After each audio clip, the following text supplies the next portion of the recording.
बृहदारण्यक उपनिषद की तीसरी कक्षा। बृहदारण्यक उपनिषद के प्रथम अध्याय के प्रारंभ में ही हम देख रहे हैं, जिसमें दूसरा ब्राह्मण हम देख रहे थे और दूसरे ब्राह्मण की 5 कंडिकाएं देखी थी।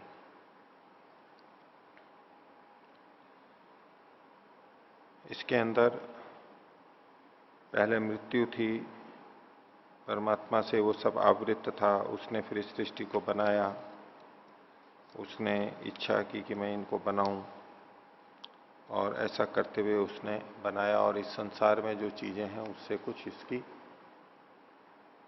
पिंड और ब्रह्मांड की शैली से ब्रह्मांड के सृष्टि के कुछ कुछ तत्वों को शरीर के कुछ कुछ नामों से उन्होंने संकेतित किया, बताया।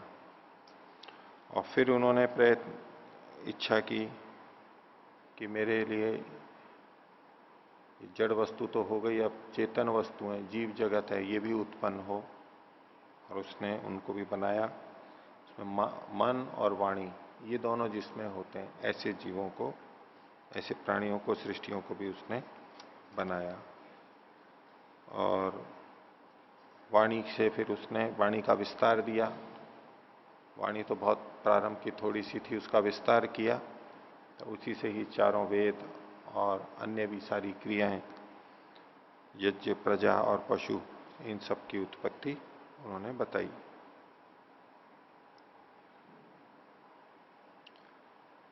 तो परमात्मा को अदिति भी कहा, वो खाता ही रहता है, सबको मृत्यु के रूप में देखा। मृत्यु जैसे सबको ग्रसित कर लेती है, ऐसे वो परमात्मा मृत्यु के रूप में है और सबको ग्रसित करता रहता है, सबको विनाश की तरफ ले जाता रहता है, नष्ट करता है। तो जो इसको जान लेता है उसके लिए सब चीजें खाने योग्य हो जाती हैं, वो सबको खा लेता है। जो भी दुष्ट चीजें हैं उनको भी वो नष्ट करने का उसको स्वीकार्यता हो जाती है। जिस प्रकार से परमात्मा पुरानी, अनुपयोगी और गलत चीजों को नष्ट कर देता है, ऐसे ही वो भी कर देता है और उसको कोई संकोच नहीं होता है कि मैं इनको नष्ट कर रहा हूं। जिसमें इतना धन लगाए, इतना श्रम लगाए, अनुपयोगी है तो उसको हटा देता है। और जो दुष्ट हैं उनको भी हटा देता है, नष्ट कर देता है। ये परमात्मा का स्वरूप है, उसके लिए ये सब चीजें खाने योग्य हो जाती हैं, नष्ट करने योग्य हो जाती हैं और उसका व्यवहार इससे सरल, सफल हो जाता है। भारत में और विदेशों में एक अंतर देखा जाता है। विदेश मतलब जो विकसित देश हैं, पाश्चात्य देश हैं, वहां पर वो चीजों को नष्ट जल्दी करते हैं। मकान हैं, काम के नहीं रहे, अच्छे नहीं रहे, अधिक उपयोगी नहीं रहे, तो पूरी की पूरी बस्ती को, कॉलोनी को समाप्त करके फिर एकदम नया बना देते हैं, एक जैसा बना देते हैं। और हमारे यहाँ क्या होता है, हमारे यहाँ पुराने शहर में देखेंगे कि ऐसे जीर्ण शीर्ण घर बने ही रहते हैं, बने ही रहते हैं। यहां भी थोड़ा प्रयास करते हैं उनको नष्ट करने का, पर वो लोग विरोध करते हैं, नहीं ये भय क्यों नष्ट कर रहे हैं इसको। और फिर वृष्टि काल में जब गलते हैं या ढह जाते हैं तो फिर दुर्घटनाएं भी होती रहती हैं। पुल हैं, चलाते रहते हैं, निर्धनता रहती है, चलाते रहो, और थोड़ा चलेगा, और थोड़ा चलेगा, फिर दुर्घटनाएं हो जाती है। उनकी ओर से जो समय निश्चित करते हैं वैसे इंजीनियर वगैरह पहले से उतना साल हो जाता है, तो भले ही वो अभी मजबूत लगता है, वो उसको हटा देते हैं, आशंका ही नहीं रखते, नष्ट कर देते हैं। उनको मन में ये नहीं लगता कि हम नष्ट कर रहे हैं इसको। और भारत में क्या लगेगा, जैसे कि नष्ट कर दिया हमने इसको, अभी तो और चल सकता था ये। और ऐसे में दुर्घटनाएं होती हैं, हानियां होती हैं। भोजन के लिए भी ऐसा ही होता है। जब संभावना लगे कि ये खराब है तो हम फेंक देते हैं, हम सोचते हैं कि नहीं चलो इसको थोड़ा सा खा लेंगे, उपयोग ले लेंगे। निर्धनता रहती है और सोच ऐसा बन जाता है और वो हानि कर जाता है। तो और चला लो, थोड़ा सा और चला लो, और वो हानि कर जाता है। अदिति का रूप जो है भक्षण वाला, कि इसको मैं संकोच इसी तरह से अपराधियों के लिए भी होता है, लगा उनको, कुछ देश, सब नहीं, एकदम से समाप्त कर देते हैं उसको, सोचते ही नहीं है कुछ, तो नष्ट कर देना, बिल्कुल मार देते हैं। और अपने यहां खिंचता रहता है वो बहुत। दुष्ट को मारने में हमारे को बड़ा संकोच होता है, हमें उसमें हिंसा लगती है, कैसे मारें इसको, हमारी हानि कर रहा है तो भी हम उसको बचाव में आ जाते हैं, अहिंसा का पालन जैसे उसको बोलते हैं। तो बिल्कुल सर पे चढ़ाया, हानि करने वाला है, उसको भी मारने में हमारे को संकोच हो जाता है। जहां तक बच सकते हैं, हमारे नियंत्रण में, वहां तक ठीक है, बचाना चाहिए, नहीं मारना है। लेकिन विशेष स्थितियों में जहां हमें करना चाहिए वहां भी हम नहीं कर पाते, उल्टा हम पीड़ित हो जाते हैं उससे, उससे उनके हौसले भी बढ़ जाते हैं। तो परमात्मा का जो अदिति रूप है वो खा जाता है। तो ऐसा ही साधना करने में या अध्यात्म में या ये निर्देश है कि जहां गलत चीज हुई, खा गए, उसको खत्म किया, समाप्त किया, आशंका ही नहीं रखी, उसकी जड़ से हटा दिया उसको।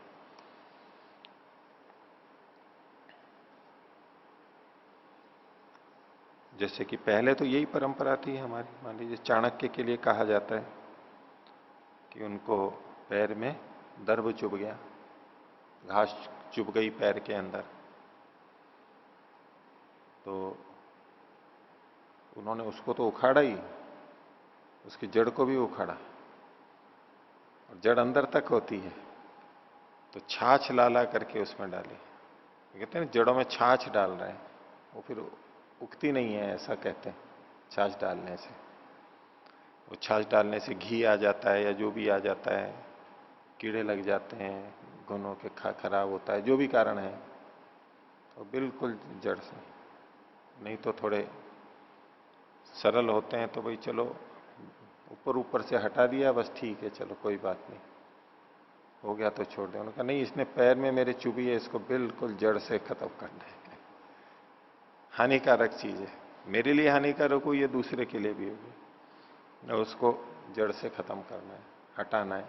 वो एक शैली, उसको खाना, मृत्यु रूप, मृत्यु रूप हमें, परमात्मा मृत्यु रूप है, हमें मृत्यु रूप बनना है, तो वो मृत्यु है।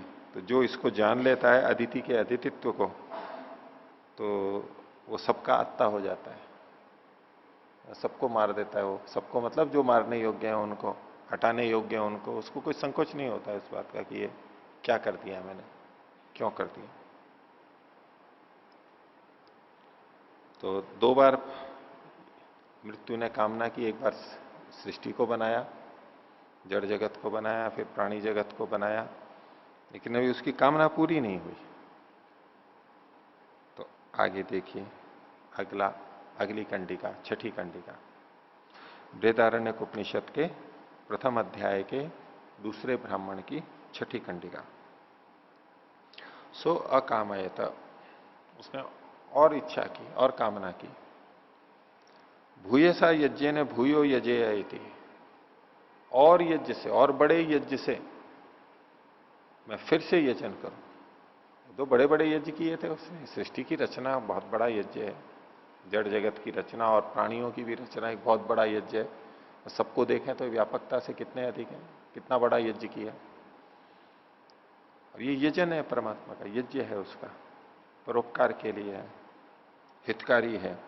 उसने कहा कि नहीं, मैं और यज्ञ से, अभी बहुत बड़े यज्ञ से फिर से यजन करूं, कामना पूरी नहीं हुई। तो मनुष्यों के लिए भी है, इसमें परमात्मा है, परमात्मा के लिए भी कहा जा रहा है, और हमारे लिए भी कुछ प्रेरणाएं जुड़ी हुई हैं। तो स अश्राम्यत, तो उसने श्रम किया। अब ये यज्ञ करना है तो ऐसे ही तो नहीं हो जाएगा आराम से, वो तो श्रम करना पड़ेगा उसके लिए। यज्ञ परोपकार में तो श्रम होगा, और आसानी से तो होगा नहीं वो बिना श्रम के। तो स अश्राम्यत, उसने श्रम किया उसके लिए। स तपो अतप्यता, और उसने तप को तपा, कष्ट होता है उसको सहा, तप को तपा। और जब ऐसा हुआ तो तस्य श्रांतस्य तप्तस्य यशो वीर्यम उदक्रामत, उसके थके हुए के, मेहनत किए हुए के। और तब तो जब वो हो गया तो उसके यश और वीर्य उत्पन्न हुए। तो यश तो होता ही है, यश मतलब तो प्रशंसा होती है, लोग अच्छा मानते हैं। और वीर्य का मतलब बल, ये उसके उत्पन्न हुए।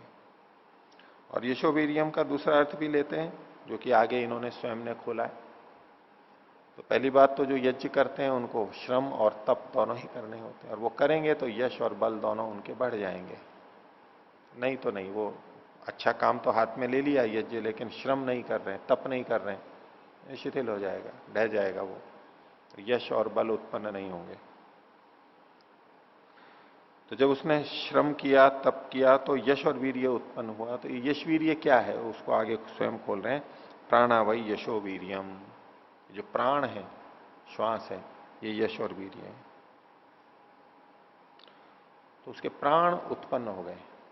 प्राण तो वैसे लेते ही हैं, लेकिन श्रम करने से और तप करने से जैसे प्राण बढ़ जाते हैं, सांस बढ़ जाती है, तेजी से सांस चलने लगती है।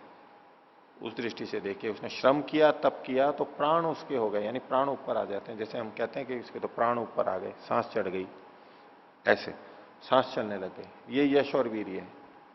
तो प्राण जब चलते हैं तो यश और वीर्य मिलता है, यश और कीर्ति मिलती है, योग्यता बढ़ती है।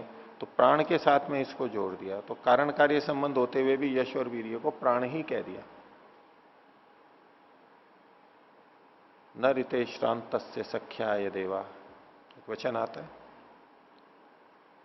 थके हुए के बिना, यदि हम थके नहीं हैं तो देव हमारे मित्र नहीं बनते। न ऋते श्रांत सख्याय देवा, देव हमारे मित्र बनते हैं। देव, अभी इंद्रियों को ले लीजिए, हमारे शरीर में अन्य शक्तियां ले लीजिए, दैवीय शक्तियां, वो हमारे सख्य मित्र, मित्र की तरह सहायक, विशेष सहायक तब तक नहीं बनते हैं जब तक कि हम थकते नहीं हैं, अर्थात पुरुषार्थ नहीं करते, श्रम नहीं करते। हम जब श्रम करते हैं तब ये हमारे लिए मित्र की तरह काम करने लगते हैं, शरीर, इंद्रियां, सब चीजें। और इसको अब सामान्य रूप से हम देखें तो जो चलते फिरते रहते हैं, कामकाज करते रहते हैं, तो उनके शरीर, बल, इंद्रियां आदि बने रहते हैं। जितने हैं उतने, जितना करेंगे उतने बने रहते हैं। और अगर कोई चाहता है कि मेरी इंद्रियां और सामर्थ्य, शरीर आदि अंग प्रत्यंग और बलवान हो, तो उसको और अधिक श्रम करना होता है। जितना वो श्रम करेगा उतना ही ये इंद्रियां बलवान होती जाती हैं, समर्थ होती जाती हैं, और उसके मित्र की तरह हित के रूप में काम करने लगती हैं। हमारी सामान्यतया जितनी सामर्थ्य है उतना ही हम प्रयत्न करते रहते हैं, तो इनमें कुछ विशेष शक्ति, सामर्थ्य नहीं आता है। जब हम प्रयत्न करते करते थक से जाते हैं और फिर अब जो थोड़ा प्रयत्न करते हैं वो बहुत बल हमारे लिए हितकारी होता है, वो हमारी शक्ति सामर्थ्य को बढ़ाने वाला होता है। एक ये होती है चीज कि हम उतना पढ़ रहे हैं जितना सहजता से हमारी सामर्थ्य है, उसमें थकान या जोर नहीं पड़ रहा है हमारे को, सरलता से हो गया, पढ़ना हो गया, ध्यान करना हो गया, या शारीरिक श्रम हो गया, कोई खिलाड़ी है तो उसका खेलना हो गया, दौड़ना है तो दौड़ना, भार उठाना है तो भार उठाना, जो भी जिसी का खेल हो। तो कोई अगर खिलाड़ी उतना करे जितना सहजता से हो जाता है, बहुत अच्छी तरह सरलता से, इजी वे में सारा हो गया, कोई ज्यादा कष्ट नहीं हुआ, कोई हाथ पैर नहीं दुख रहे हैं, बड़ी सरलता से कर लिया, जितना भी किया, काफी भी किया हो, उससे सामर्थ्य बढ़ती नहीं है व्यक्ति की, वो बनी भले ही रहे। वो सामर्थ्य बढ़ने के लिए, बढ़ाने के लिए जब जितना कर सकते हैं उतना करने के बाद में अब और उनसे करवाया जाता है। ये सारे खेल और आजकल जो आधुनिक प्रशिक्षण होता है, ये सब इसके ऊपर केंद्रित है। जितना खूब कर लेते हैं उसके बाद में भी उनको और करवाया जाता है, तब उनकी सामर्थ्य बढ़ती है। सामान्यतः जितना कर रहे हैं, हमारा जीवन चल रहा है, हम गतिविधि कर रहे हैं, उससे कुछ विशेष सामर्थ्य नहीं बढ़ती है, न शरीर की, न बुद्धि की, ध्यान की दृष्टि से भी जितना सहजता से थोड़ा बहुत हो गया, उससे सामर्थ्य नहीं बढ़ती है। थकने के बाद थोड़ा जोर जब हम लगाते हैं, वो उस समय जोर पड़ता है, उस समय खासतौर से हमारी सामर्थ्य बढ़ती है। न रीते शांत से सख्याय देवा, तो खूब अच्छा लगता है ना कि हाँ तो ज्यादा हो रहा है थोड़ा, वो ज्यादा ही विशेष काम करता है हमारे लिए। तो इसने तप किया, श्रम किया, और उससे यश और वीर्य उत्पन्न हो गए, प्रशंसा हो गई और बल उत्पन्न हो गए। और क्योंकि उसके सांस चढ़ गए, सांस चढ़ने का मतलब हुआ कि उसने कुछ अधिक किया है। एक सामान्य इतना मेहनत कर रहा है कि सांस नहीं चढ़नी चाहिए, पसीना नहीं आना चाहिए, ऐसा काम करेगा। एक बूंद पसीना नहीं आए, काम तो करता रहेगा, पसीना आएगा तो कपड़े गंदे हो जाएंगे, शरीर से दुर्गंध आने लग जाएगी। पसीना टपक गया, पानी निकल जाएगा शरीर का, खनिज लवण निकल जाएंगे, नमक निकल जाएगा शरीर से, पसीना नहीं आना चाहिए। वैसे करते रहेंगे उतने में। यह है सरलता से, इजी वे में अपना जीवन चलते रहते हैं, जो चलना है वो चलना है।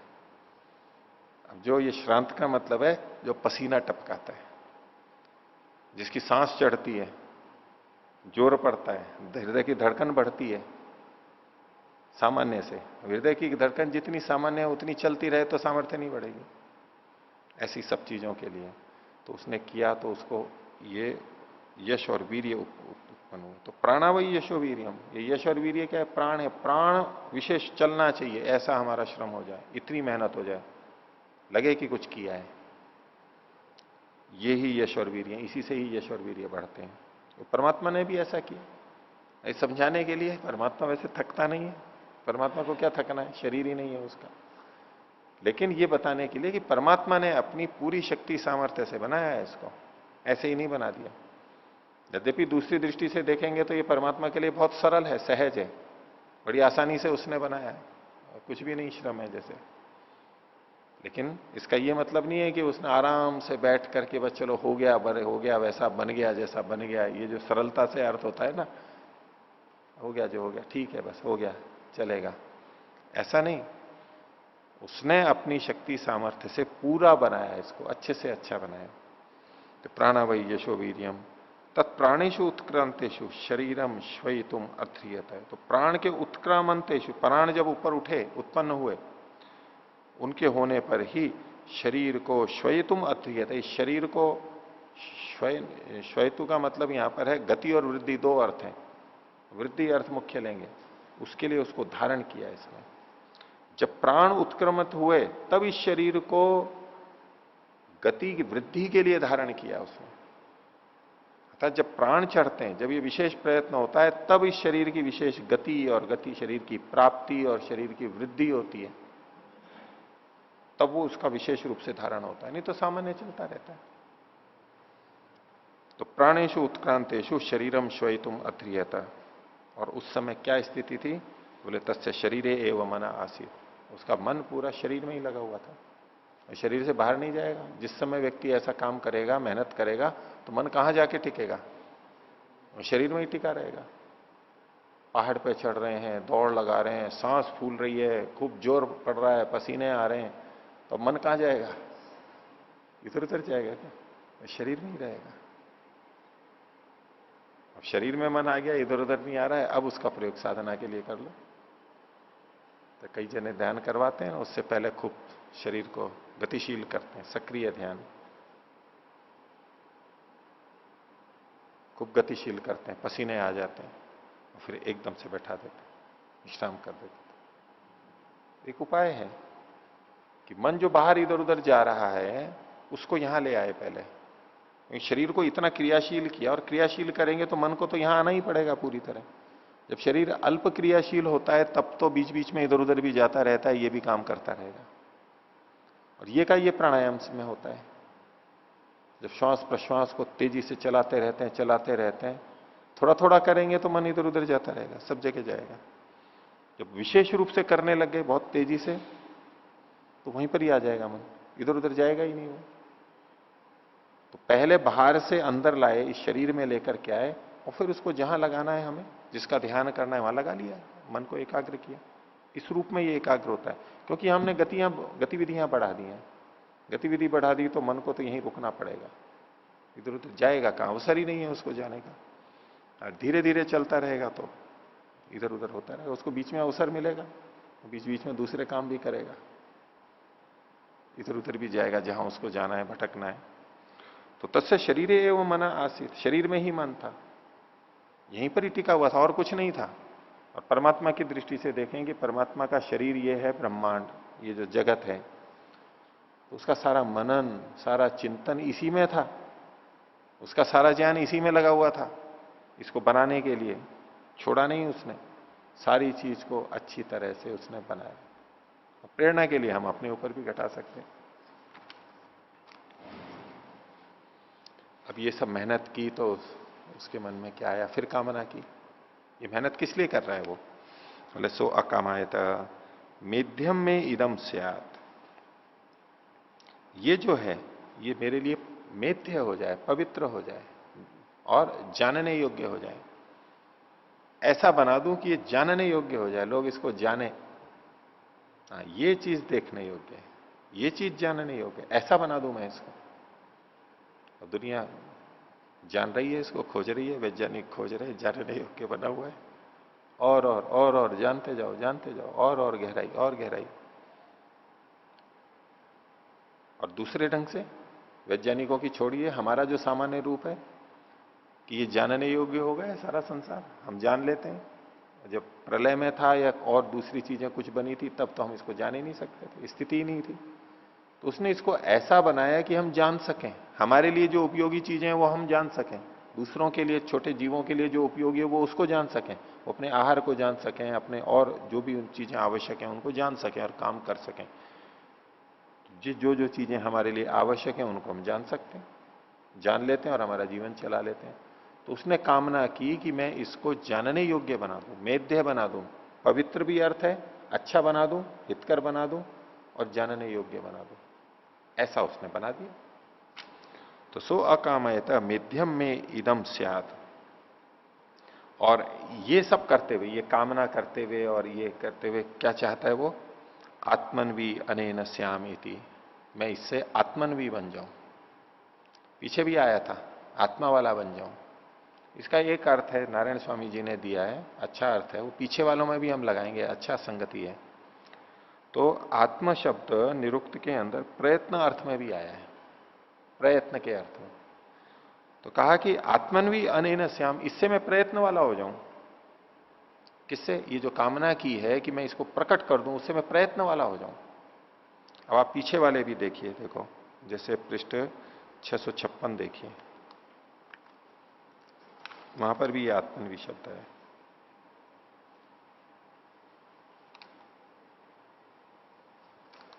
आया यहां पर भी? हाँ, इससे पहले वाले में 655 में मूल में है, वहां भाष्य में है।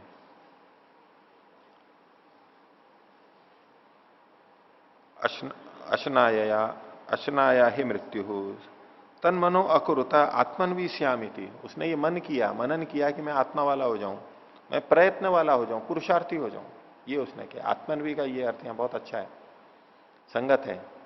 प्रसंग ये चल रहा था ना, उसने कामना की और कहा कि मैं पुरुषार्थ वाला हो जाऊं। तो सो अकामयत मेध्यम में इदम स्याद आत्मन्वी अनेन श्याम, इससे मैं आत्मा वाला हो जाऊं, पुरुषार्थी हो जाऊं, प्रयत्न वाला हो जाऊं। व्यक्ति चाहे कि मैं प्रयत्न वाला बन जाऊं, पुरुषार्थी बनूं, और कामना करे नहीं कुछ, तो प्रयत्नशील नहीं होता है। अगर कामना नहीं होती है तो व्यक्ति बद्ध हो जाता है, वहीं पर ही रुक जाता है। कई बार लक्ष्य कुछ नहीं रहता है व्यक्ति के पास, कोई प्रयोजन नहीं है, कुछ नहीं है, तो फिर पुरुषार्थी नहीं होता है, वो ढीला पड़ जाता है। और कुछ लक्ष्य बन गया, कोई जिम्मेदारी ले ली, तो अब उसके लिए तो उसको प्रयत्न करना पड़ता है, भागना पड़ता है, पुरुषार्थी बन जाता है। बहुत बहुत जगह ये अनुभव में आता है। लगता है कि जब काम नहीं है तो फिर थोड़ा आलस से आ जाता है जीवन के अंदर, चलो कुछ, जैसे परीक्षा के समय अधिक मेहनत करने लग जाते हैं, और परीक्षा गई तो तब हम उतना प्रयत्न कहां करते हैं। एक योजना बना ली हमने, एक लक्ष्य बना लिया, और कि भाई चलो ऐसा करेंगे, अब वो बना लिया तो अब उसके लिए तो लगना पड़ता है, जुटना पड़ता है। कुछ लोग लाज भी होती है, कुछ अपना भी होता है, सब दूसरों का भी हो, जुड़ गए तो जुड़ गए, अब तो चलना पड़ेगा। और अगर नहीं हुए, लक्ष्य नहीं रहा, कुछ बाहर का विशेष प्रयोजन नहीं रहा, तो वो व्यक्ति ढीला पड़ जाता है, उसकी नींद अधिक हो जाएगी, उसका विश्राम अधिक हो जाएगा, इधर उधर के कामों में अधिक लगेगा, यूं ही बस समय निकालता रहेगा। और बड़ा लक्ष्य रख लिया है तो वो प्रयत्न भी अधिक करता है और उसी में लगा रहता है, वो फालतू के कामों से बच जाता है, पुरुषार्थी बन जाता है। अगर कामना की, लक्ष्य किया तो पुरुषार्थी बन जाता है आदमी, और कामनाओं को छोड़ दिया तो आलसी बन जाता है। ये अध्यात्म में बड़ी विचित्र बात है। ऐसा देखा जाएगा, बहुतों के अंदर मिलता है देखने को। उन्हें लगता है कि मैं बाहर के प्रयत्न करेंगे, लक्ष्य बनाएंगे तो बोले तो लौकिकता आ जाएगी, फिर साधना के लिए समय नहीं मिलेगा, इनसे बाधाएं आती हैं, वृत्तियां उठती हैं, ये सब होता है, तो वो उनसे बचना चाहता है। और उनसे बच करके जब रहता है, अब अंदर वाला लक्ष्य बना नहीं है ऊंचा, तो आलसी हो जाता है। जब चाहे तब सोएगा, जब चाहे रहेगा, यूं एकांत में तो है कमरे में, लेकिन वो समय कहां जा रहा है उसका। हाँ, विशेष साधना कर रहे हैं उनकी बात छोड़ दीजिए, प्रयत्नशील है उनकी छोड़ दीजिए, नहीं तो विश्राम में शांत हो जाता है, व्यर्थ हो जाता है, उसका समय बहुत तो यूं ही चला जाएगा। इसलिए कई जने तो कुछ ना कुछ लक्ष्य बना करके रखते हैं, उनको लगता है कि नहीं तो कुछ भी नहीं हो जाएंगे। कुछ लक्ष्य बना लेते हैं तो कुछ कर लेते हैं, नहीं तो कर ही नहीं पाते। योजनाएं बना लेते हैं, कुछ घोषणाएं कर देते हैं, तो उसके बहाने वो प्रयत्नशील रहते हैं, पुरुषार्थ वहां पर रहता है। तो सो अकामयता मेध्यम में इदम स्यात्, ये जो मेरा है जगत, ये मेध्य हो जाए, पवित्र हो जाए, अच्छे से अच्छा बन जाए, बिना त्रुटि वाला बन जाए और जानने योग्य बन जाए। दूसरों के द्वारा लोग इसको देखें, सुने, इसमें रम जाए, इसमें सब जने, इतना अच्छा मेरे को बनाना है। तो अब उसके लिए ऐसा करते हुए मैं आत्मन भी हो जाऊं, आत्मा वाला, पुरुषार्थ वाला हो जाऊं। और नहीं तो परमात्मा भी क्या करेगा, अगर उसको इस लक्ष्य को ना रखे, इस कामना को ना करे तो क्या करेगा। ठीक है, वो आनंद से युक्त है, लेकिन पुरुषार्थी तो नहीं होगा ना, प्रयत्न तो नहीं करेगा ना वो। तो आत्मन भी श्याम, ये परमात्मा के बहाने से हम सबके लिए कहा जा रहा है।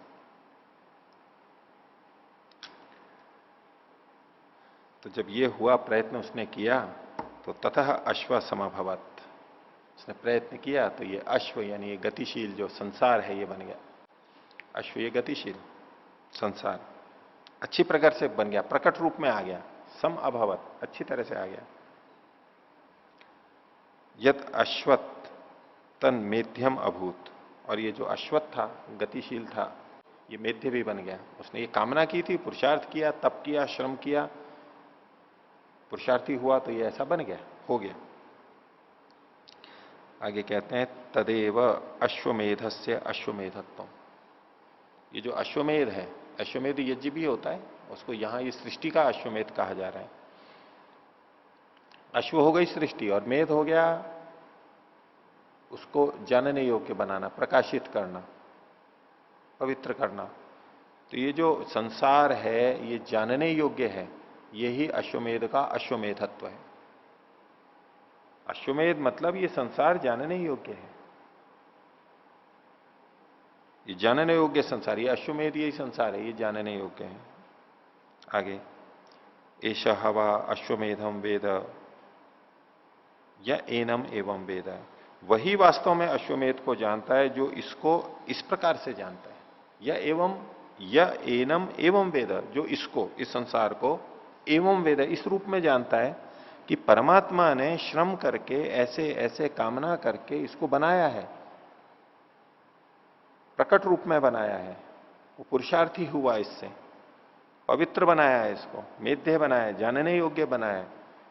वो अश्वमेध को ठीक तरह से जानता है। एक वो अश्वमेध कर्मकांड वाला अश्वमेध यज्ञ है, वो भी है, उसको प्रतीक के रूप में लेते हुए जानता है कि वास्तव में तो अश्वमेध ये है, परमात्मा के द्वारा किया हुआ। उस परमात्मा के इस स्वरूप को जो जान लेता है वो वास्तव में अश्वमेध को जानता है। तो ऐशा हवा अश्वमेधम वेद, वो व्यक्ति इस अश्वमेध को जानता है जो इसको इस रूप में जानता है, नहीं तो उसने अश्वमेध को जाना नहीं है। आगे तम अनवरुद्ध्य एव अमन्यता, और उस परमात्मा ने इसको अनवरुद्ध्य, बिना रोके, अमन्यता, माना कि ये अब ऐसा बन गया है कि अभी रुकेगा नहीं, चलता रहेगा, बेरोक टोक। अब ये अश्व कैसा है, अश्वमेध में भी अश्व को छोड़ देते हैं ना, जहां ये जाएगा जाएगा, उसको लगाम नहीं लगाते हैं। अश्वमेध यज्ञ का जो घोड़ा छोड़ा जाता है, राजा लोग जो अश्वमेध करते हैं, उसमें उस अश्व के लगाम नहीं लगाते हैं। वो चलता जाता है, उसके पीछे पीछे सेना जाती जाती है, और जहां जहां वो अश्व घूमता जाता है वो उस राजा का, अगर कोई उस अश्व को रोकता है तो फिर वहां या तो वो स्वीकार करता है, युद्ध होता है, वो जीत जाते हैं तो वो क्षेत्र उसी का होता चला जाता है। ये प्रक्रिया रहती है। तो परमात्मा ने जो इस सृष्टि को बनाया, ये जो घोड़े हैं, पृथ्वी है, सूर्य, चंद्रमा, ये जो सब भाग रहे हैं, गति कर रहे हैं, ये भी तो बेलगाम है। लगाम है क्या इनके? परमात्मा लगाम लगा करके यूं खींच खींच करके चला रहा है क्या उसको? नहीं चला रहा है लगाम के बिना, लेकिन फिर भी नियंत्रित है। इसलिए कहा तम अनवरुद्ध्य एव अमन्यता, उसकी तरह से उसने किया है। कुछ इव अर्थ भी करते हैं यहां पर, एव है वैसे तो, बिना लगाम के किया लेकिन फिर भी नियंत्रण में है। तम संवत्सर से परस्ताद आत्मने आलभता, उसको संवत्सर के बाद में आत्मने, आत्मा के लिए आलभता प्राप्त किया है या उसने रखा, स्वीकार किया। अब ये आत्मने के दो तरह से अर्थ लिए जाते हैं। संवत्सर के बाद में उसने आत्मने माने अपने लिए इसको रखा, तो उसका एक व्याख्या ये करते हैं कि संवत्सर मतलब तो ये सृष्टि का काल, रचना का काल, जो दिन का भाग है, इसको पूरा संवत्सर कहते हैं। कि इसने एक संवत्सर तक इसको किया और संवत्सर के बाद में इसको वापस अपने में ले लिया, यानी प्रलय कर दी। एक तो ये अर्थ है। एक है कि इसने संवत्सर के बाद में आत्माओं के लिए इसको रखा, यानी कुछ समय इसको निर्माण काल में लगाया, बनती रही, उपयुक्त तो हुई, आत्मा के लायक बनाया इसको। एक समय तक जो सृष्टि का संधि काल के रूप में प्रयोग किया जाता है, माना जाता है कि सृष्टि को बनाया और फिर वो संधि काल चलता है, धीरे धीरे धीरे बनती है, और उसके बाद में आत्मा ने आलभता। फिर आगे कहा पशून देवताभ्य प्रत्योहत, उसने देवताओं के लिए पशुओं को अर्पित किया। अभी उसको सोमयाग और इन यागों के से जोड़ने को जोड़ देते हैं लोग बात, कि देवताओं के लिए पशुओं को दिया, वो पशुओं को बलि के रूप में दे देते हैं। देवता है यहां पर इंद्रियां, और पशु हैं उनके विषय, शब्द स्पर्श रूप रसगंध। तो उसने इन पशुओं को देवताओं के लिए रख दिया। ये जो विषय थे शब्द स्पर्श रूप रसगंध, इनको देवताओं के लिए, इंद्रियों के लिए रखा। उसने ऐसा बनाया कि ये विषय उन इंद्रियों के द्वारा जाने जा सके।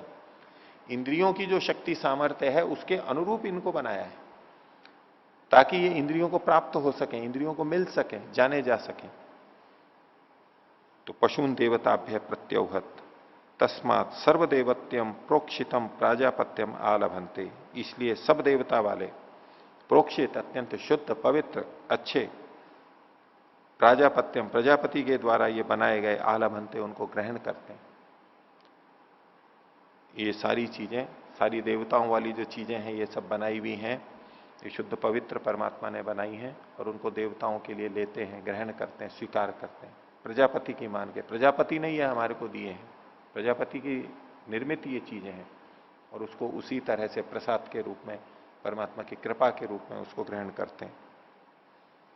तो तस्मात सर्वदेवत्यम प्रोक्षितम प्राजापत्यम आलभंते एशा हवा अश्वमेधो या एशा तपति, जो ये तप रहा है ये अश्वमेध है, जो यहां तपन हो रहा है सारा सृष्टि के अंदर, ये अश्वमेध है। तस्य संवत्सर आत्मा, ये वर्ष संवत्सर इसकी आत्मा है, आधार है। अयम अग्नि अर्क, और ये जो अग्नि है ये अर्क है। ये जो तप रहा है यानी सूर्य, सूर्य इसकी संवत्सर उसकी आत्मा है। ये जो अश्वमेध है ये तप रहा है यानी सूर्य, और संवत्सर उसकी आत्मा है, उसका आधार है, एक पूरा वर्ष उससे होता है, सूर्य से।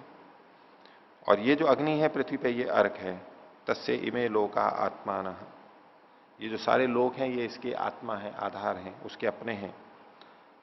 तो एतो अर्क अश्वमेध हो, ये दोनों अर्क और अश्वमेध हैं। सूर्य अश्वमेध हो गया, ये अग्नि अर्क हो गया, इस रूप में यहां पर प्रस्तुत किया, अर्कमेध अश्वमेध है। सो पुनः एकैव देवता भवती मृत्यु हो, तो ये सब देवता भी हैं और भी हैं, लेकिन फिर भी यहां पर वास्तव में कोई एक ही देवता है जिसका साम्राज्य सबके ऊपर चलता है। जितनी इंद्रियां देवता हैं, जितनी पृथ्वी सूर्य आदि देवता हैं, इन सब का भी देवता कौन है? वो मृत्यु देवता है। उस मृत्यु का शासन इन सबके ऊपर चलता है। ये भी अधिक नहीं चल सकते, ये उसी के अंतर्गत आएंगे सारे, उसी के अधीन है ये। तो सो पुनः एका एवं देवता भवती मृत्यु, वो अकेला एक ही मृत्यु देवता होता है। अप पुनर्मृत्युम जयति, और जो इसको जान लेता है वो मृत्युम अपजयति, मृत्यु को जीत लेता है। जो व्यक्ति इस स्थिति में आ जाता है, यद्यपि परमात्मा ही मृत्यु देवता है, एक ही देवता है सबके लिए, तो उस स्थिति में पुनः मृत्युम अपजयति, मृत्यु को जीत लेता है। नैनम मृत्यु प्राप्नोति, उसको मृत्यु प्राप्त नहीं होती ऐसे व्यक्ति को। परमात्मा की दृष्टि से देखेंगे तो ठीक है, वो बाकी चीजें सारी नष्ट होने वाली हैं, कार्य जगत उसको अपने में ले लेता है। मृत्यु हो अस्य आत्मा भवती, मृत्यु ही उसकी आत्मा हो जाती है। उस व्यक्ति की जो मृत्यु को यानी परमात्मा को इस तरह जान लेता है, उसकी मृत्यु ही आत्मा हो जाती है। मृत्यु यानी यहां परमात्मा है, परमात्मा उसकी अपनी हो जाती है, परमात्मा उसका अपना हो जाता है। जो ये जान लेता है कि परमात्मा कैसे कैसे नष्ट करता है, संहार शक्ति है, और वो अपना हो जाता है। मृत्यु अस्य आत्मा भवती एतासाम देवता नाम एको भवती, और ऐसा व्यक्ति इन ये जो देवताएं हैं, विशिष्ट लोग हैं, ऊंचे लोग हैं, उनमें से एक हो जाता है, यानी ये भी देवता बन जाता है। जो परमात्मा को मृत्यु को इस तरह से जान लेता है वो ऐसा ही बन जाता है। परमात्मा के 3 रूप माने जाते हैं, ब्रह्मा, विष्णु और महेश। ब्रह्मा तो बनाने वाला है, विष्णु पालन करने वाला है, और महेश संहार करने वाला है। आजकल जिस भी ढंग से इनको मानते हैं, पूजा करते हैं, सबसे अधिक किसको मानते हैं? सबसे अधिक किसको मानते हैं? महादेव को या विष्णु को? ब्रह्मा को तो नहीं मानते ना। ब्रह्मा का तो पुष्कर में एक मंदिर है और एक और कहीं सुना था। वैसे तो यही कहा जाता है कि पुष्कर वाला ब्रह्मा जी का मंदिर, यानी अकेला एक नाम कर रखा है केवल कि ब्रह्मा जी का है, और वो भी ब्रह्मा जी का ब्रह्म सरोवर है ये। ब्रह्मा जी ने सृष्टि की उत्पत्ति यहीं की थी, इस तरह की जो कथा है। और वो अभी आए थे विद्वान, वो भी पहले एक बार बोल रहे थे कि ये जो अरावली पर्वत है, यहां पर उस तरह के विकिरण हैं जो कि सृष्टि के प्रारंभ के हैं, बहुत पुराने हैं, रेडिएशंस हैं कुछ, वैज्ञानिक भाषा में कहें तो ये अकेला है। एक और भी कहीं सुना था, कहीं पता नहीं, एक कहीं विदेश में है या कहीं दक्षिण भारत में, वो कहते हैं कि नहीं एक और है। कहां? हरिद्वार की तरफ। अच्छा, हाँ, तो ऐसे किसी ने और बना लिए होंगे, बोले कि ये तो है जो भी, लेकिन फिर भी सबसे कम है, सबसे कम है ना ब्रह्मा के और विष्णु के। लेकिन आजकल दौरा किसका चल रहा है? महेश का, शिव का, भोलेनाथ का, जबकि संहारक है वो, संहारक है। अब आज जो भी रूप चल रहा है वो विकृत है, लेकिन कुछ पहले से भी आप देखिए, उस रूप में देखें, यहां उसके संहारक रूप की बात की जा रही है, इस रूप में जो उसको देखता है। यानी परमात्मा के संहारक रूप को देखते हुए भी वो उसको प्रिय मानता है। ये जो उत्पादयिता है उसको तो सबको ही मानते हैं भाई। अपने माता पिता को बड़ा माना तो सब मान ही लेते हैं, वो तो ठीक है, हमारे उत्पन्न करने वाले हैं। पालन करने वाले को भी लोग अपना अच्छा मान लेते हैं, वो भी ठीक है, पालन करने वाले को अच्छा मानते ही है, बड़ा मानना भी चाहिए, कोई आपत्ति नहीं है। लेकिन जो संहार करने वाला है, उसके संहार रूप को देखते हुए भी जो उससे प्रेम कर लेता है, वो उसको वास्तव में मानता है। बोले माता पिता को क्यों बड़ा मानते हैं, गुरुजनों को क्यों बड़ा मानते हैं, क्यों आदरणीय मानते हैं? किसी से भी पूछ के देखो तो वो क्या कहते हैं? इन्होंने हमें जन्म दिया है, पाल पोस के बड़ा किया है। वो ये नहीं कहता है कि इन्होंने मार मार के हमारे को अच्छा बनाया है, इसलिए हम इनको मानते हैं। कोई कोई कहेगा तो कहेगा, नहीं तो कोई बोलता नहीं है इसको। उनका जो संहारक रूप है उसको देख करके उनके प्रति प्रियता पैदा हो, ऐसा बहुत कम मिलेगा। लेकिन माता पिता का सच्चा आदर करने वाला, या तो गुरुजनों के लिए भी, जैसे महर्षि दयानंद आदि कि भाई गुरुजन अगर ताड़ित नहीं करते तो हम ऐसे नहीं बन पाते। और उनके ताड़ना में हित देख रहा है अपना, वो हमारे साथ कठोर व्यवहार नहीं करते, हमारे को दंड नहीं देते, तो हम ऐसे नहीं बन पाते। कई कई जने याद करते हैं इसी रूप में अपने माता पिता को। पहले तो दुखी होते हैं बचपन में, तो बच्चा तो दुखी होगा ही, माता पिता जब ऐसा करते हैं, उसकी समझ वैसी है, और शिष्य भी ऐसा ही होता है। लेकिन बाद में कई जने उनको लगता है कि देखो ऐसा किया उन्होंने, तब आज हम ऐसे बन पाए, समाज में टिक पा रहे हैं, समाज में अच्छे हो रहे हैं, ये सब हैं।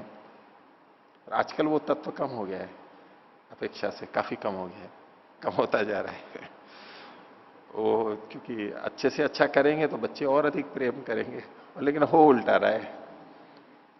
जितना अधिक बच्चों से प्रेम करते हैं, उनको देते हैं, उनकी भावनाएं कामनाएं बढ़ती जाती हैं, और उल्टा उल्टा हो जाता है। वो कभी भी छोड़ के चले जाते हैं, कभी भी अकेला छोड़ देते हैं।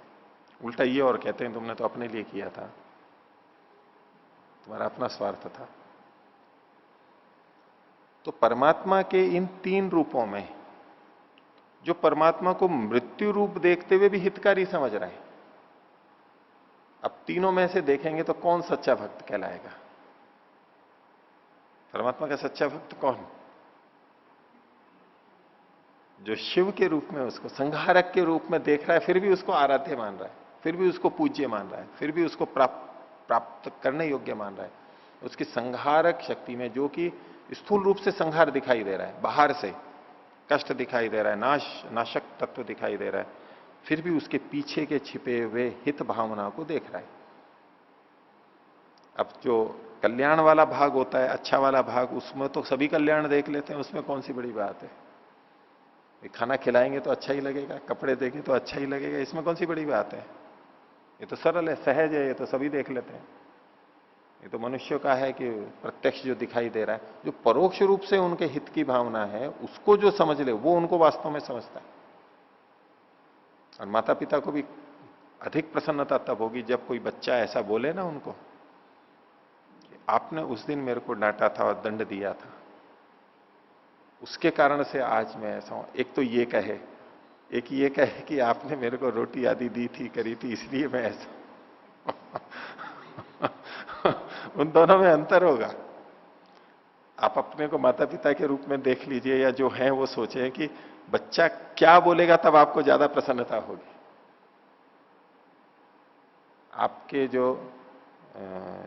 सरल थे, उदार रूप था, उसकी प्रशंसा कोई एक बच्चा कर रहा है, और एक हमारा जो कठोर रूप था, नियम अनुशासन, उसकी कोई बच्चा प्रशंसा कर रहा है, तो आप किसको कहेंगे कि इसने मेरे को सही समझा है? कौन सा प्रिय लगेगा? तो वो लगेगा क्या मेरे को वास्तव में तो इसने समझा है। ये परमात्मा का मृत्यु रूप है। उसको जो देख लेता है, समझ लेता है, वो इन देवों में से एक हो जाता है, और वो मृत्यु उसका आत्मा बन जाता है।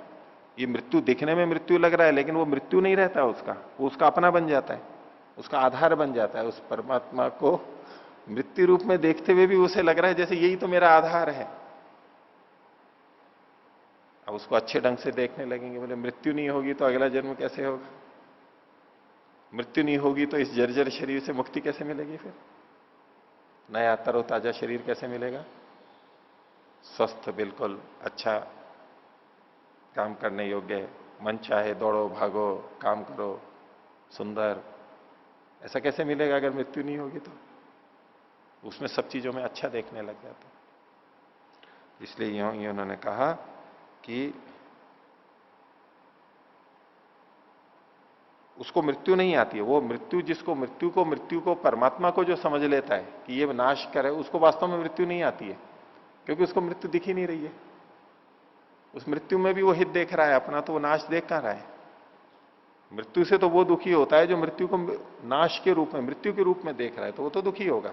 और वो मरता है वास्तव में। यूं तो सभी मरते हैं, लेकिन वास्तव में वो मरता है जो मृत्यु को कष्ट के रूप में देखता है। मरण तो उसका हो रहा है, और जिसने मृत्यु को समझ लिया है इस रूप में, हितकारी रूप में, तो उसकी तो मृत्यु कहां है? उसको तो पता है कि अच्छा होने वाला है मेरा, आगे फिर जन्म होने वाला है। तो वास्तव में वो मरता ही नहीं है, मृत्यु को हटा देता है। नैनम मृत्यु प्राप्त होती, उसको मृत्यु प्राप्ति नहीं होती है। और मृत्यु रस्य आत्मा भवती, ये परमात्मा मृत्यु उसकी आत्मा आधार बन जाता है। और एतासाम देवता नाम एको भवती, इन देवताओं में से एक बन जाता है, उच्च बन जाता है, मुक्त बन जाता है। एक आश्रम की घटना है। एक बड़ा आश्रम चलाते थे, तो उन्होंने आश्रम के लिए कुछ वस्त्र आदि का नियम बना रखा था कि ऐसे ऐसे वस्त्र पहनने हैं। तो आश्रमवासी उनके प्रति बहुत श्रद्धा रखते थे और वैसे वस्त्र भी पहनते थे। फिर एक दिन वो बोले अपने शिष्यों से कि वस्त्र भी बंधन का कारण है, मैं आपको वस्त्रों में बांधना नहीं चाहता हूं, आपकी जो इच्छा हो वो आप पहन लीजिए, स्वतंत्र आपको कर, अच्छे के लिए। लोग भी बहुत प्रसन्न हुए। फिर आगे सत्संग हुआ तो अलग अलग वस्त्र पहन करके आए। उस अगले प्रवचन में वो संत बोले, मेरे को ये जान करके बहुत दुख हुआ कि आप लोग जो ये वस्त्र पहनते थे अभी, ये बिना समझे और जबरदस्ती पहनते थे। आप लोगों ने मेरे को समझा ही नहीं था। अगर आप मेरे को समझ गए होते तो मेरे ये छोड़ने पर भी कि आपकी जो इच्छा हो वो वस्त्र पहन के आओ, आप वही वस्त्र पहन के आते, अगर आप मेरे प्रति सच्ची श्रद्धा रखते। यद्यपि मैंने ही कहा है कि आप कोई से भी वस्त्र पहन लो, लेकिन आप वस्त्र बदल करके आए हो इतने साल के नियम के बाद भी, इसका मतलब है आपकी मेरे प्रति श्रद्धा नहीं है अभी। और अभी तक आप मेरे को बिना समझे बस वैसे ही, चूंकि आपको यहां रहना है और आपको करना है इसलिए आप पालन कर रहे थे। तो बोले मेरे को ये देख करके बहुत दुख हुआ कि आप आज इन अलग अलग वस्त्रों को पहन करके। तो जो नियम अनुशासन किसी ने लगाया, भले ही वो कठोर लग रहा है, अगर वो उसको समझ लेता है वो उसका प्रिय बनता है वो। और ऐसा ही परमात्मा का है। और इसीलिए बहुत से लोग कहते हैं कि जितने कष्ट और दुख आते हैं तो वो आदमी को ज्यादा ईश्वर की तरफ ले जाते हैं। जो अच्छी चीजें हैं उसमें तो प्रियता सबको होती है, दिखती है, वो कोई आश्चर्य की बात नहीं है। इसको दूसरे संदर्भ में, एक योग के संदर्भ में रामसुख महाराज जी ने, रामसुखदास जी महाराज ने एक बार में ऋषिकेश में उनके प्रवचन चल रहे थे, बहुत पहले की बात है। तो संयोग से वो ऐसा प्रवचन, वो आध्यात्मिक प्रवचन काफी किया करते थे और न्याय दर्शन के ज्ञाता थे वो। तो कहने लगे कि इस संसार में दुख देखेंगे तभी तो इससे छूटेंगे, दुख ही देखना है। ठीक बात है, बात तो इतने तक तो ठीक है। अब क्या दुख देखते हैं संसार में? संसार में क्या दुख देखते हैं?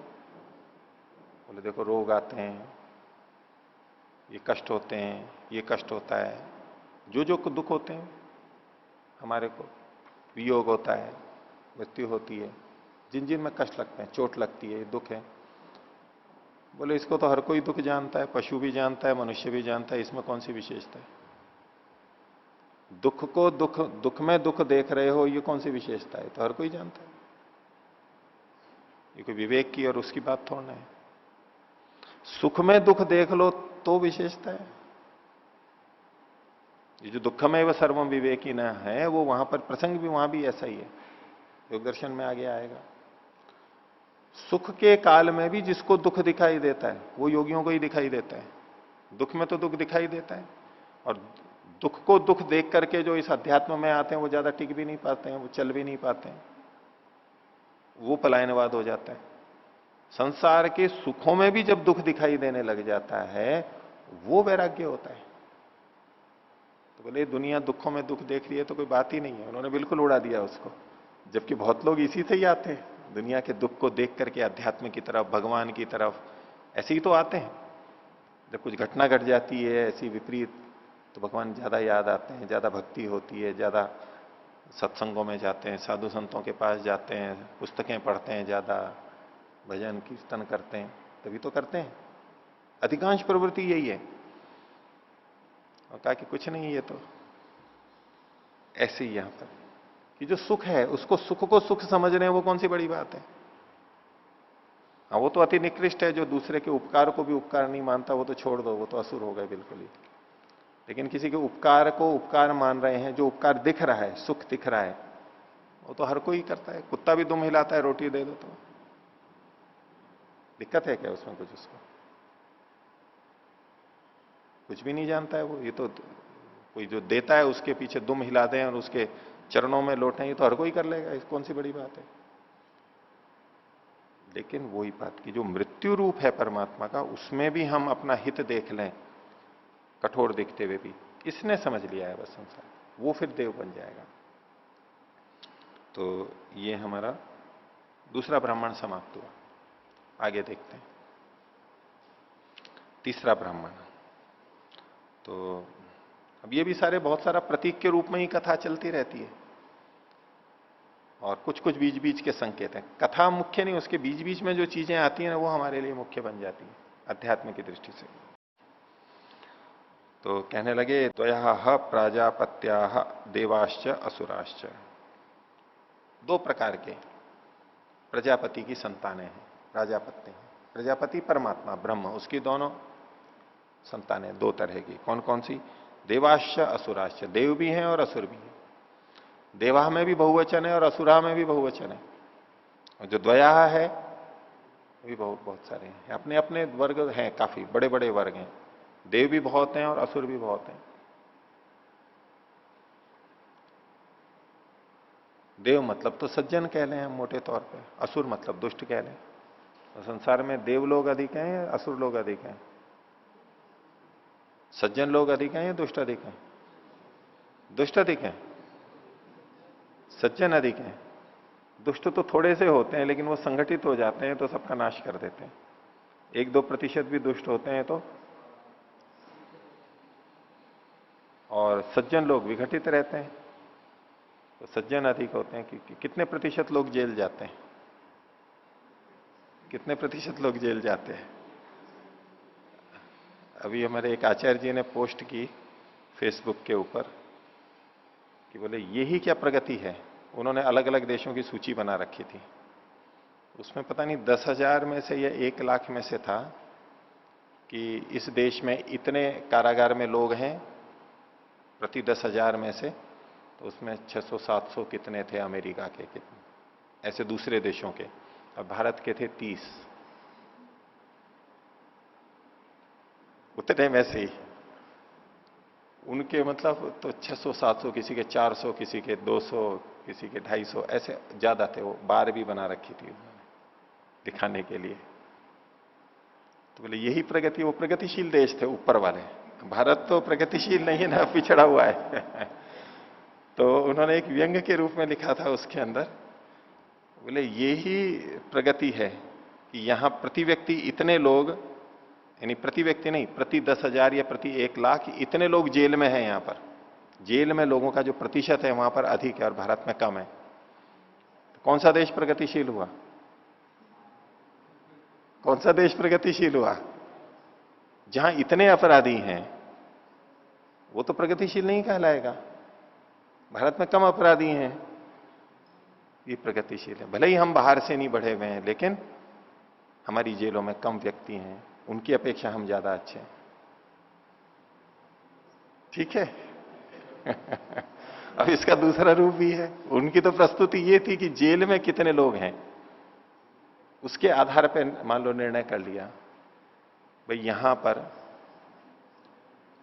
जेल में ना होके बाहर घूम रहे हैं वो,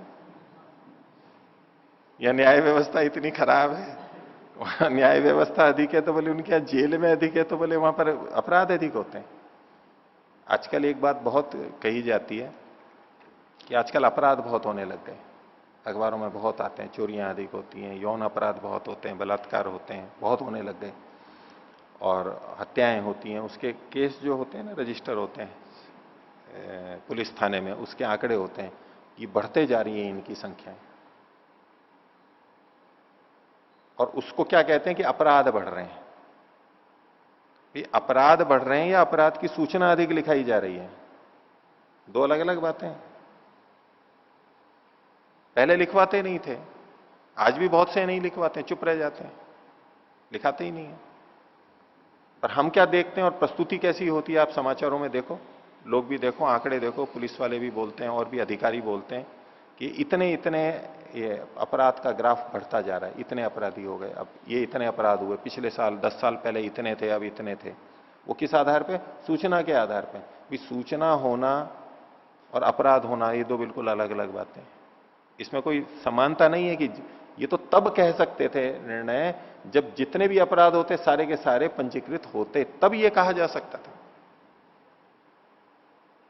अपराध तो पहले भी बहुत होते थे, पता ही नहीं लगता था। आज एक अपराध हो जाए, समाचारों में, दूरदर्शन पे इतना आ जाता है जैसे कि पता नहीं क्या हो गया।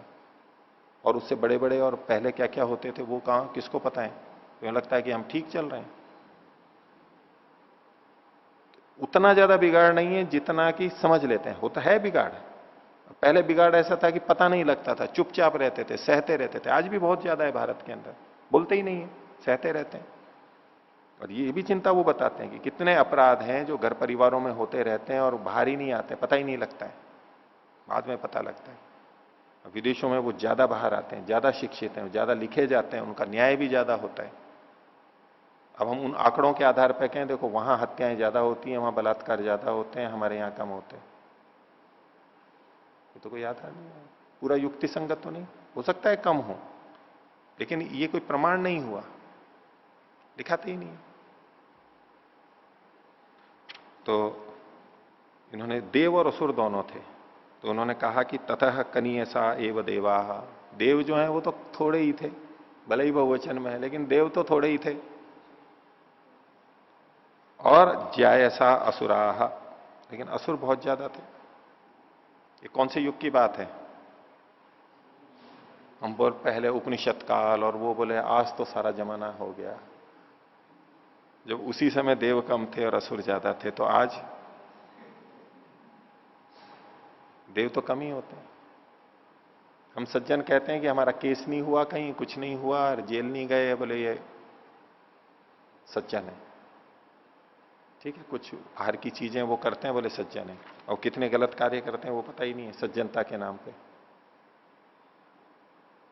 जितने सज्जनों में, यानी जो सफेद पोश होते हैं बहुत सारे ऐसे ऐसे, उनके अंदर जितने बहुत बड़े बड़े अपराध होते हैं, वो एक तो होते हैं डकैत वैसे जो बंदूक लेके घूमते हैं, एक दूसरे डकैत होते हैं जो पद प्रतिष्ठा पे बैठे हुए हैं, बड़े पदों पे बैठे हुए हैं और विशेष स्थानों पे बैठे हुए हैं, जो पता ही नहीं लगता, वो उससे ज्यादा कर जाते हैं। बैंकों में से जो पैसा निकल जाता है, जो आता नहीं है दोबारा, वो बड़े बड़े लोगों का बहुत ज्यादा होता है। करोड़ों रुपए, अरबों रुपए चले जाते हैं, दिवालिया घोषित कर देते हैं। और छोटे छोटों के डूबते हैं ना, वो तो बहुत थोड़े थोड़े होते हैं गरीबों के, बड़े बड़ों के ज्यादा जाते हैं।